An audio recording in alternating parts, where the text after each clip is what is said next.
O'zbekistonda har oyning bir shanba va yakshanbasi oila va mehnat jamoasi bilan sayohatga chiqish kuni deb e'lon qilindi. Assalomu alaykum aziz muxlis. Agarda bizning kanalimizga mehmon bo'lsangiz, bizga obuna bo'lishni unutmang. Prezident raisligida hududlarning turizm sayohatini yanada oshirish hamda xorijiy hamkorlar bilan amalga oshirilayotgan investitsiya loyihalarini jadallashtirish yuzasidan video selektor yig'ilishi o'tkazilmoqda. Bu haqda Prezident matbuot xizmati xabar berdi.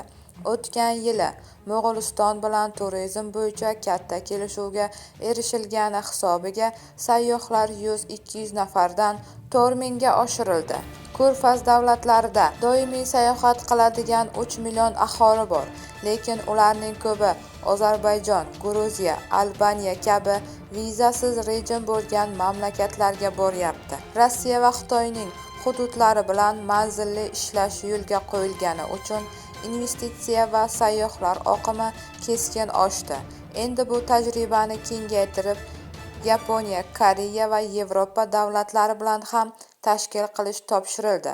Milliy turizm yagona platformasini ishga tushirishni rejalashtirish, unda chipta olish va elektron viza berish imkoniyatlari yaratish vazifasi qo'yildi. Malayziya va Indoneziyadan Umra Plus dasturi orqali 100 ming ziyoratchini jalb qilish bo'yicha ishlar boshlangan. Mutasaddilarga Kuala Lumpur va Jakartadan Samarqand, Buxoro orqali Jidda shahriga reys qo'yish bo'yicha muzokaralarni jadallashtirish topshirildi.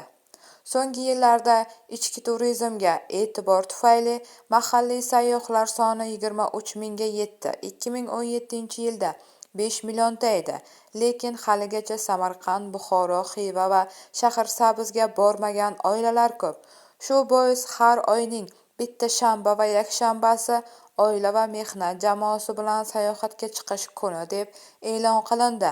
Yoshlar o'rtasidagi musobaqa g'oliblariga O'zbekiston bo'ylab sayohat yo'llanmasini sovg'a qilish yo'lga qo'yiladi. Har yili ichki turizm targ'ibotini kengaytirishga 20 million so'm ajratiladi. Har yili ichki turizm targ'ibotini kengaytirishga 20 milliard so'm ajratiladi.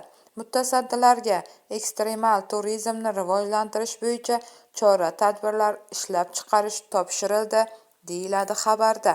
Bu xabarni barcha yaqinlarimizga jo'natib qo'yamiz hamda videomiz ostida bir dona like tugmasini bosishni unutmaymiz.